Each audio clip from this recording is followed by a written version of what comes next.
മലയോര ടൂറിസത്തിന് പുതുചൈതന്യം നൽകി റൺ പാലക്കയം തട്ട് രാജ്യാന്തര മിനി മാരത്തൺ സംഘടിപ്പിച്ചു. കണ്ണൂർ ജില്ലയിലെ ഇരിക്കൂർ നിയോജക മണ്ഡലത്തിലെ ടൂറിസം കേന്ദ്രങ്ങളെ ലോക ഭൂപടത്തിൽ അടയാളപ്പെടുത്തുക ലക്ഷ്യമിട്ടായിരുന്നു മാരത്തൺ. ഇരിക്കൂർ MLA സജീവ് ജോസഫിന്റെ നേതൃത്വത്തിൽ DTPCയും ഇരിക്കൂർ ടൂറിസം ആൻഡ് ഇന്നൊവേഷൻ കൌൺസിലും സംയുക്തമായാണ് പരിപാടി സംഘടിപ്പിച്ചത്.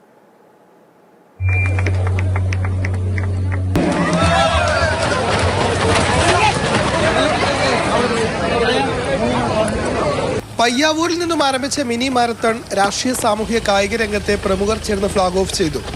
ടൂറിസം കേന്ദ്രമായ പാലക്കയം തട്ടിന്റെ അടിവാരത്ത് പുലിക്കുരുമ്പ വരെയായിരുന്നു മാരത്തൺ.